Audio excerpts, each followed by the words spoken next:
ketemu lagi bersama saya Alfia di channel YouTube OC dalam acara Ngobrol OC. Obrolan seputar bisnis, kesehatan, dan kecantikan. Ngobrol OC, oke lah cakep. Nah, di sini kita kan selalu ngundang nih narasumber atau pembicara yang seru-seru setiap kalinya untuk bahas topiknya. Bisa kesehatan, kecantikan, dan lain sebagainya. Nah, hari ini Alfia juga udah kedatangan nih narasumber yang luar biasa. Beliau adalah kanker survivor ovarium, dan hari ini kita mau sharing-sharing karena banyak banget cerita yang akan beliau sampaikan kepada kita. Yuk kita langsung sapa. Halo Bu Siska. Halo Alfia. Iya. Selamat siang. Selamat siang. Terima kasih udah diundang di Our Iya, Situs ya. seneng banget nih ketemu Bu Siska karena wajahnya bener-bener fresh banget. Udah kayak atletis, sudah nggak kelihatan kalau pernah sakit kanker ya. Beda banget ya. Nah, mungkin ini kan pembahasan yang banyak orang-orang cari ya tentang kanker ovarium. Mungkin awalnya bisa Ibu ceritakan nih, pertama kali tahu dan pertama kali kena itu bagaimana? Oke, terima kasih Alfia. Baik teman-teman, saya mau ceritain nih kalau beberapa tahun yang lalu Tuhan itu izinkan saya untuk sakit gitu ya. Pada saat itu nggak sengaja tiba-tiba saya sakit di bagian perut kiri. Ternyata setelah dicek saya ada kista itu sebesar piring makan di ovarium kiri. Dan sempat dipatologi 5 hari, keluar ternyata saya divonis kanker ovarium gitu teman-teman. Gitu Mbak Alfia. Iya. Jadi setelah itu saya keluar dan harus operasi lagi nih. Kenapa? Karena kanker itu udah merambat nih ke rahim dan ovarium kanan. Gitu. Jadi hari ke-10 saya dibedah ulang untuk ngambil semuaan supaya saya aman, dan dokter bilang kalau misalkan itu diambil maka 90% saya boleh sehat gitu ya. Itu tingkatannya udah tinggi ya ketika stadium 2B. Stadium 2B. Okay. Ya, itu udah lumayan lah, udah ngeri banget itu ya. Iya, gitu. Itu di tahun berapa ya, Bu? Itu 2011. 2011. Iya. Oke, setelah mungkin tadi kan dikatakan kalau 90% akan bersih ya. Itu apakah memang langsung bersih atau gimana? Ya, proses. Jadi untuk mengetahui itu ada pemeriksaan namanya CA125 itu yang harus saya jalani setiap 6 bulan gitu. 6 bulan sekali saya harus tes itu. Awal-awal memang masih karena habis operasi ya, tapi saya bersyukur 6 bulan habis kontrol 1 bulan pertama, 3 bulan, 6 bulan, setahun, akhirnya itu harus sudah selesai karena saya udah sehat. Itu saya yakin semua karena semangat. Jadi sakit tuh kalau 90%-nya semangat dan 10%-nya usaha, itu pasti bisa sembuh. Mindsetnya ya dikuatin dulu ya. Iya, betul sekali, harus mindset yang benar kali. Pola pikir ke badan larinya gitu ya. Jadi kalau pola pikirnya positif, badannya pasti positif Mbak Alfia. Oke, itu harus saling berkesinambungan lah ya satu sama lainnya. Iya. Nah, untuk awalnya dulu kata dokter nih, apa yang mempengaruhi Ibu akhirnya kanker ovarium ini? Pola makan atau apa gitu? Betul. Jadi gini, hasil dokter itu saya baca itu faktor hormonal. Saya bingung ya, waktu itu kan kita awam ya. Iya, hormonal itu apa gitu ya. Ternyata memang betul Mbak Alfia dari pola makan. Jadi pada saat kita makanan yang masuk ke dalam tubuh kita, dalam mulut kita itu harus difilter.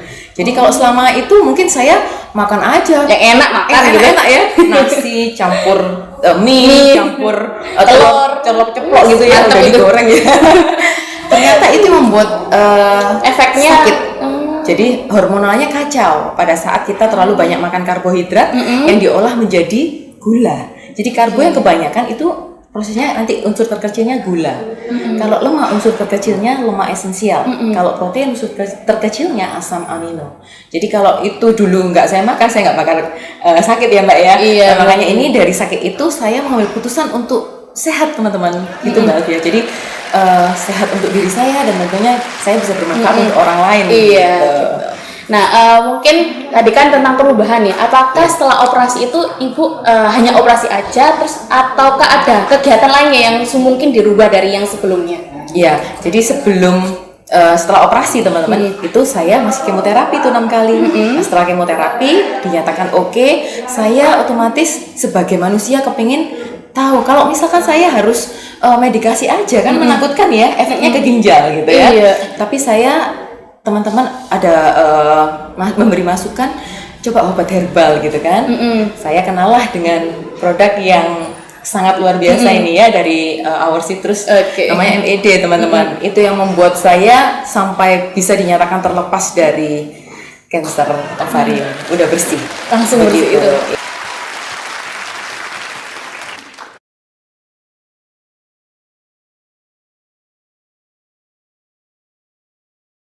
Itu setelah beberapa kali konsumsi atau gimana? Cuma 1 box. Satu pun langsung kena tahu efeknya gitu ya? Betul, jadi pada saat saya kontrol tahun 2020 ya, itu dokter bilang udah nggak usah kontrol lagi, kecuali kamu kangen saya katanya. Oke. Gitu teman-teman. Kangen saya. Iya saya bilang dokter, yang benar. Saya ini sungguhan loh, saya mau dipantau terus sampai saya benar-benar dinyatakan bersih. Loh iya benar katanya. Jadi akhirnya dari situ saya sharing ya waktu itu kalau nggak salah ada OOPS tuh saya sharing dan saya menyatakan kalau ini loh dokter tuh nyatakan kalau aku ini sudah sembuh dengan konsumsi ini aku bisa sehat sampai hari ini gitu Mbak ya. Jadi yang pertama tadi itu mindset ya Bu, kedua kemudian ya kandungan nutrisi buat tambahannya. Iya betul. Dan untuk mungkin pola kegiatannya gimana Bu? Oh ya. Jadi nggak hanya berhenti di situ ya teman-teman ya. Jadi selain pola makan yang harus saya perhatikan, saya juga berolahraga tentunya karena itu sangat penting untuk tubuh saya. Juga kalau saya hanya pola makan, olahraga dan nggak tidur cukup, ya juga nggak bisa. Dan yang keempat tadi suplementasi, di mana suplementasi itu juga mendukung saya supaya saya juga bisa sehat sampai hari ini, gitu. Oh iya, terus tadi pernah cerita nih tadi Bu hormonal tentang nafas, kemudian makanan. Oh iya. Itu diatur atau gimana? Setelah kejadian mungkin ya kejadian yang buruk lah ya, kemudian dirubah pola hidupnya gitu. Ya, jadi polanya harus sehat ya, ada pola makan sehat, kemudian pola pikir ya, karena dari pola pikir yang positif menjadikan tubuh kita positif gitu. Dan pola nafas nih, coba kalau Mbak Alfia suatu saat disuruh ya, coba itu maju ke depan untuk presentasi, kalau nggak bisa kan deg-degan tuh, napasnya pasti pendek dan cepat gitu. Saat kita mempunyai nafas yang lambat dan pelan, ya pelan dan terus seimbang, maka tubuhnya juga rileks kan. Nah itu juga penting itu dalam hidup. Iya. Oh itu juga mempengaruhi kesehatan dan juga kebugaran juga. Iya makanya kenapa harus olahraga kan, olahraga kan tarik nafas, buang nafas tuh, inhale, exhale gitu kan, itu yang membuat kita juga sehat. Gitu. Oke, nah itu mungkin bisa dicoba nih. Nah terus tadi tuh Bu Siska juga cerita nih menariknya kalau misalkan makan fast food tetap ya Bu ya?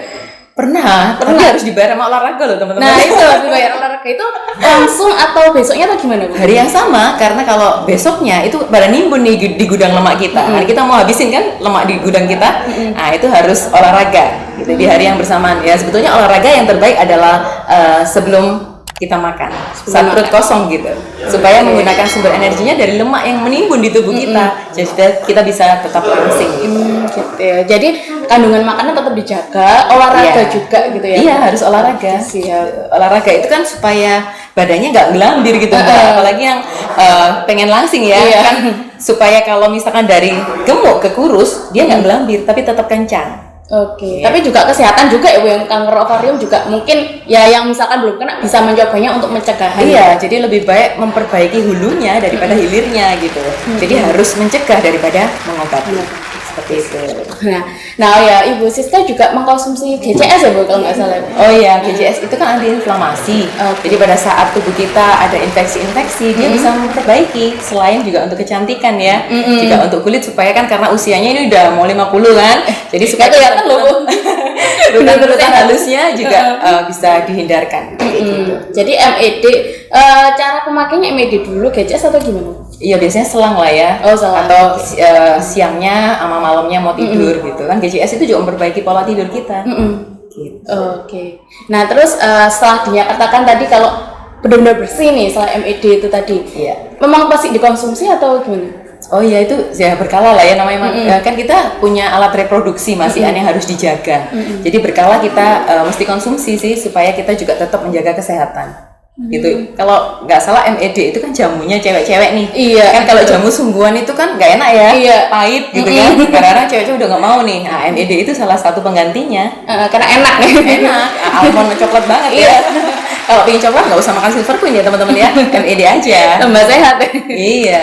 Gitu. Nah, terus kalau untuk kanker sendiri nih Bu, apakah ada nantinya kemungkinan untuk ya semoga enggak ya, ada kayak kembali lagi atau gimana kata dokternya Bu? Bisa Mbak Alfia. Jadi setiap manusia ini kan punya sel kanker nih. Bagaimana kita menghidupinya itu tergantung pola kita. Jadi kalau misalkan dulu itu saya ceritanya kan menghidupi dia. Jadi sel-sel yang kecil tadi saya hidupi nih dari apa?